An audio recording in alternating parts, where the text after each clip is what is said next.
Лили действительно думала, что худшее осталось позади, когда она родила своих прекрасных близнецов. Но после этого ее предполагаемое недомогание во время беременности не прекратилось. Стало еще хуже. Через 3 недели после родов она решила снова обратиться к врачу, чтобы сделать еще одно УЗИ. И то, что обнаружат врачи, может только заставить его принести извинения. Шли дни, и Лили чувствовала себя еще более больной, чем раньше. У нее болело все тело, у нее были колющие боли в животе, и ей было трудно ходить. Она даже не могла больше должным образом ухаживать за своими детьми. Именно тогда она решила рассказать об этом мужу.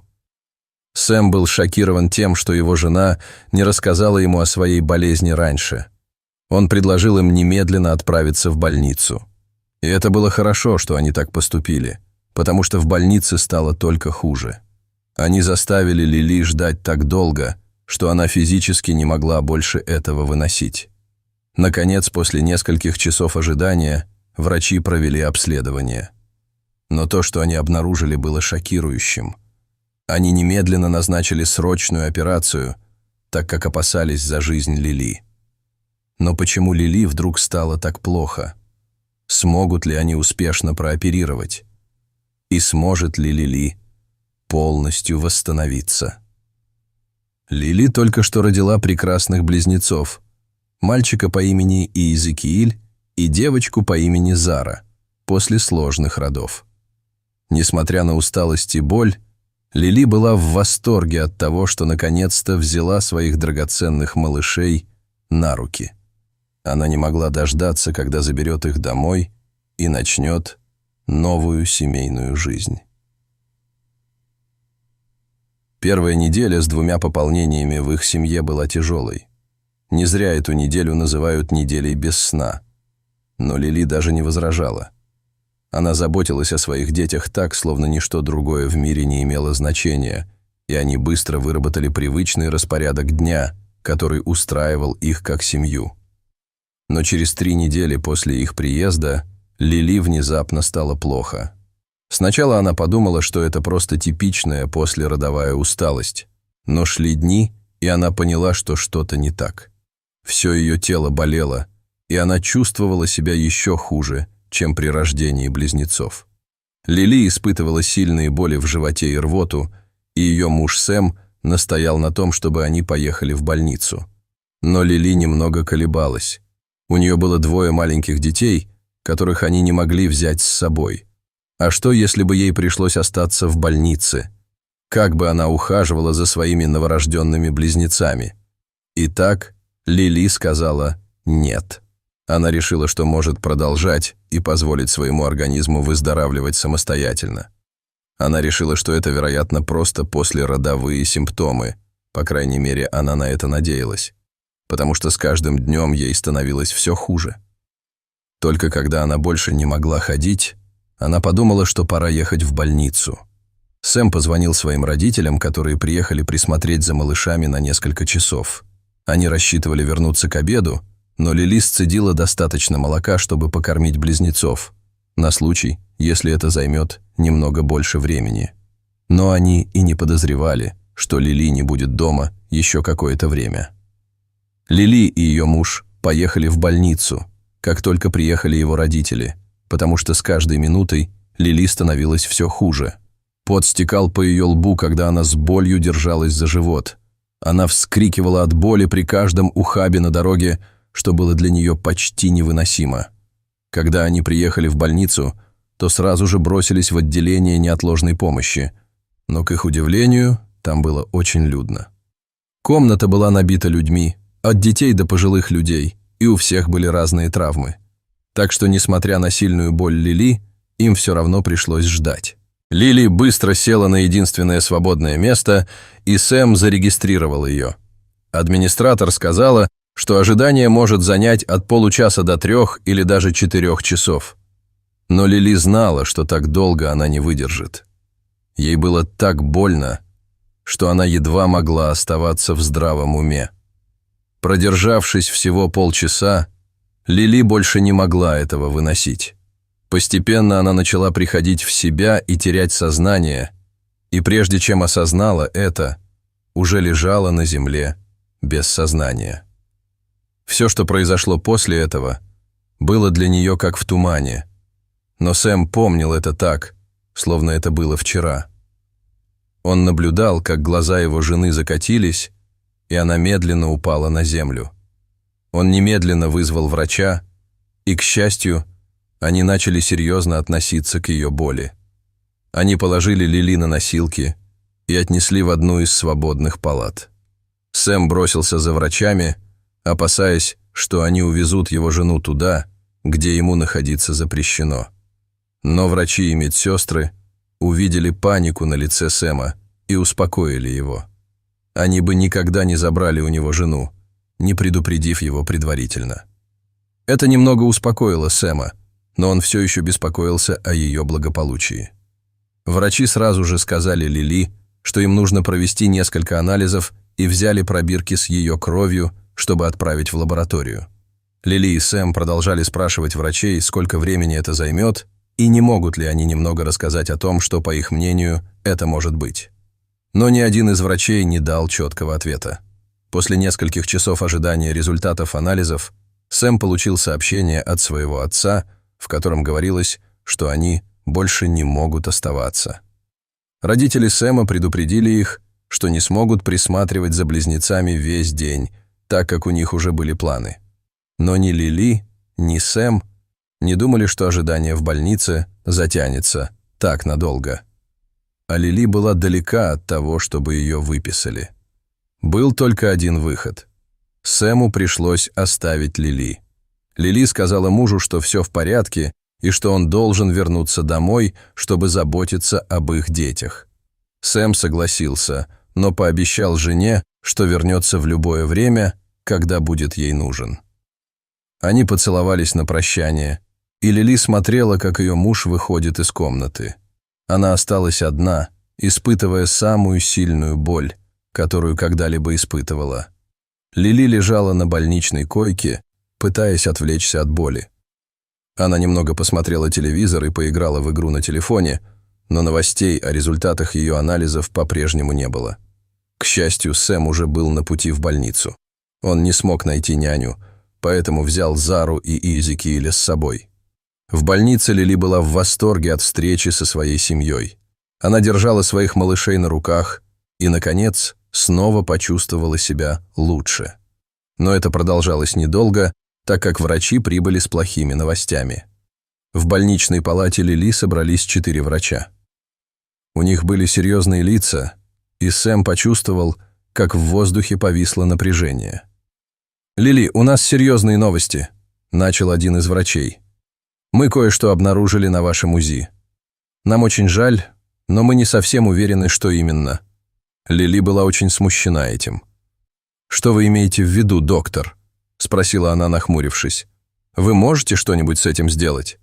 «Извините», — сказал он, глядя на снимок УЗИ, «но мы должны оперировать как можно скорее». «Оперируйте!» — воскликнул Сэм. «Почему? У нас не так много времени. Ты согласна, Лили?»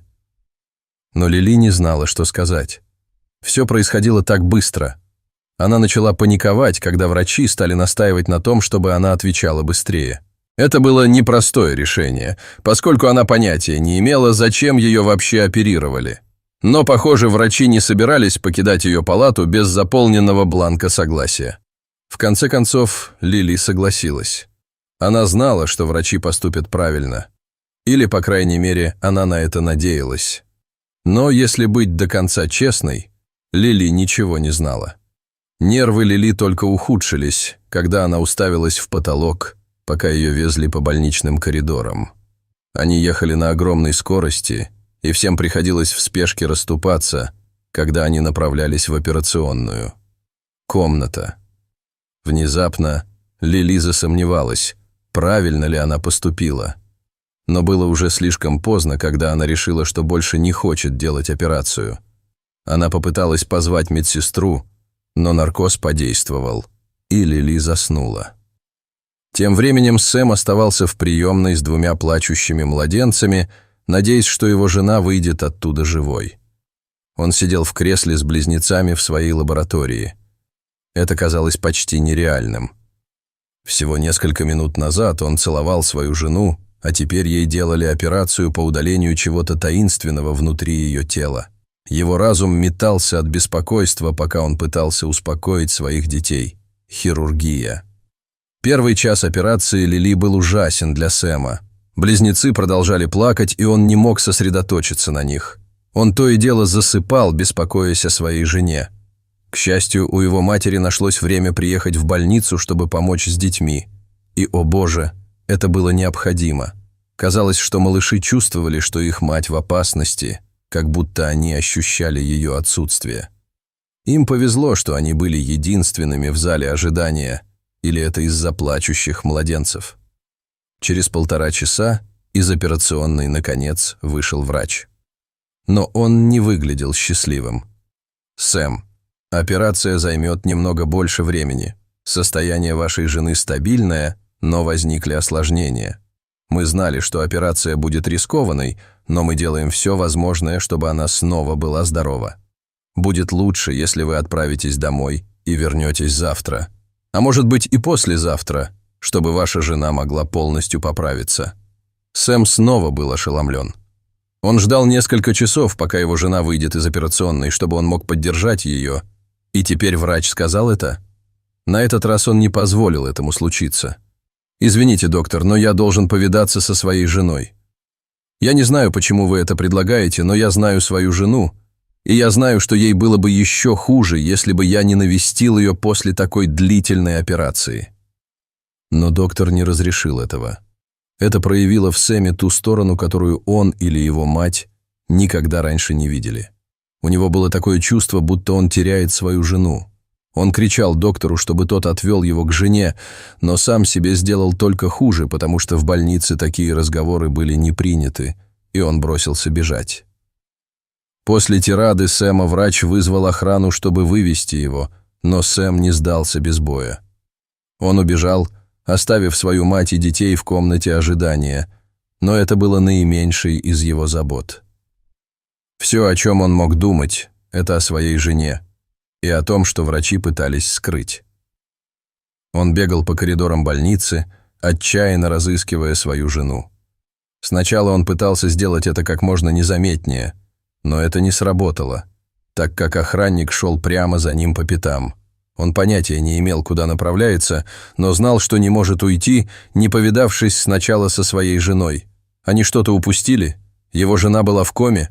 Почему врачи не хотели, чтобы он ее осмотрел? Он бежал по больнице, выкрикивая имя жены, а охранники бежали за ним по пятам.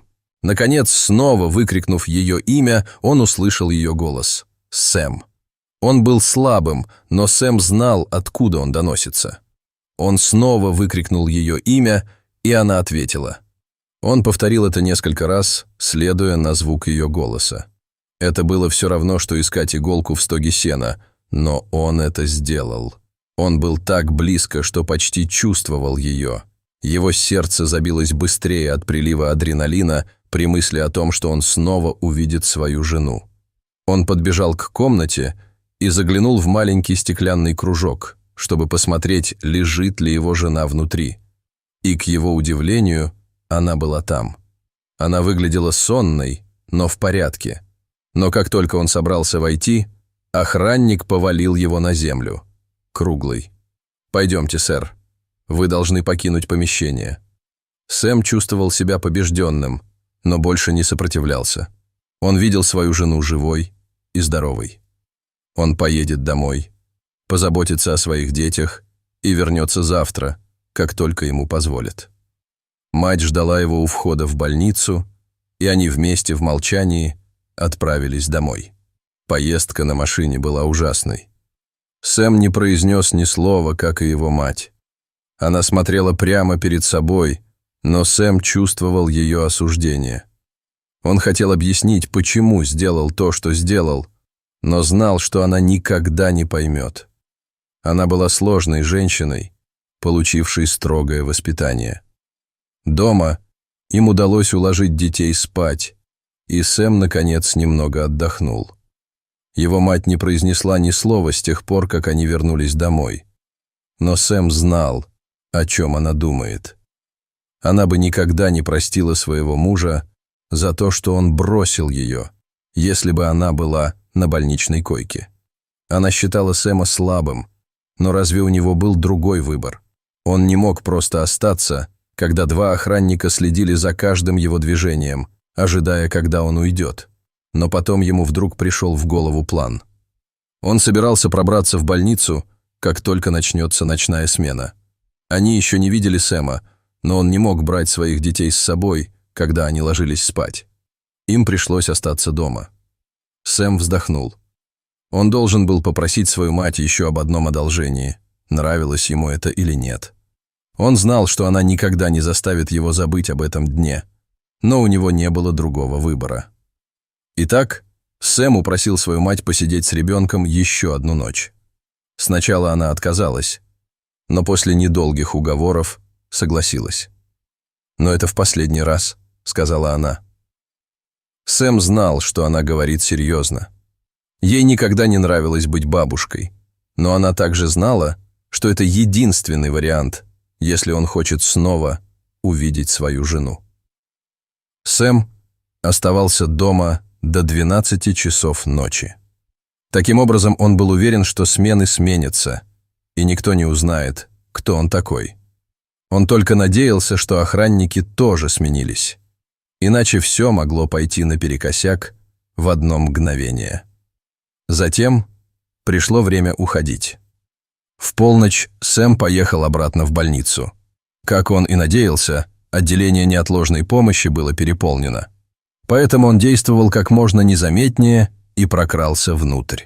Он все время избегал зрительного контакта и просто надеялся на лучшее. Он помнил, где находится комната его жены, так что знал, куда идти. Казалось, все шло гладко, даже слишком гладко. Никто не задавал вопросов о его присутствии, и никто даже не смотрел в его сторону. Он еще не видел охранника, но все время был настороже. Он почти добрался до палаты своей жены и не мог не почувствовать облегчения от того, что все это скоро закончится. Но когда он добрался до комнаты, в которой видел ее ранее, он был потрясен. Ее там больше не было. «Черт», — подумал Сэм, — «что теперь?» Но он не собирался сдаваться. Он зашел так далеко. Поэтому он начал поиски. Он заглядывал в каждую комнату, но в то же время старался не вызывать подозрений. Наконец, заглянув почти в 20 комнат, он увидел ее. Она спала, поэтому Сэм осторожно поцеловал ее в лоб и присел рядом. Он держал Лили за руку и некоторое время наблюдал за ней, пока тоже не заснул. Внезапно все его тревоги на какое-то время исчезли. Сэма разбудила медсестра, вошедшая в палату. Увидев Сэма, она ахнула, так как не ожидала его здесь увидеть. Сэм посмотрел на часы и увидел, что было только 5 утра. «Сэр, вас здесь быть не должно», — сказала медсестра. Но Сэм умолял ее позволить ему остаться. После того, как он, как мог, объяснил ситуацию и разыграл невинность молодой медсестры, она, наконец, согласилась позволить ему остаться. Это было против правил, но она не могла отказать после того, что ему пришлось пережить. Сэм был очень благодарен этой медсестре и навсегда запомнил ее добрый поступок. Он снова откинулся на спинку стула и посмотрел на свою жену. Она выглядела умиротворенной. Он давно не видел ее такой и знал, что ей нужен хороший ночной отдых после того, как она ухаживала за близнецами 24 часа в сутки и 7 дней в неделю после их рождения. Он только надеялся, что через несколько часов ей станет лучше. Наконец, спустя 3 часа, доктор пришел в палату Лили. Он был потрясен, увидев Сэма, сидящего рядом с ней, но не удивлен. Его любовь к жене была огромной, и доктор заметил это в тот момент, когда заговорил с ним. В конце концов, он разрешил ему остаться со своей женой. Сэм был потрясен, услышав это. Почему они не сказали ему об этом раньше? Но доктор продолжил. Причиной вашего недомогания и переутомления было большое образование в яичниках. Доктор сделал паузу и посмотрел на Лили. Мне жаль это говорить, но нам пришлось удалить ваши яичники, чтобы спасти вас. Лили начала плакать. У нее были удалены яичники, что означало, что она больше никогда не сможет забеременеть. Она была счастлива родить 2 здоровых детей, но это было слишком тяжело для нее. Тем самым мы спасли тебе жизнь, и именно поэтому ты лежишь в этой постели живой. Лили кивнула. Она знала, что поступила правильно. Весь этот опыт был очень травмирующим для них обеих. Лили полностью выздоровела, но это было нелегко.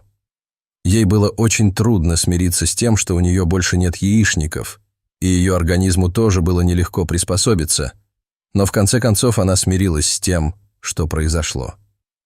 В итоге Сэм и Лили продолжали жить здоровой и счастливой совместной жизнью.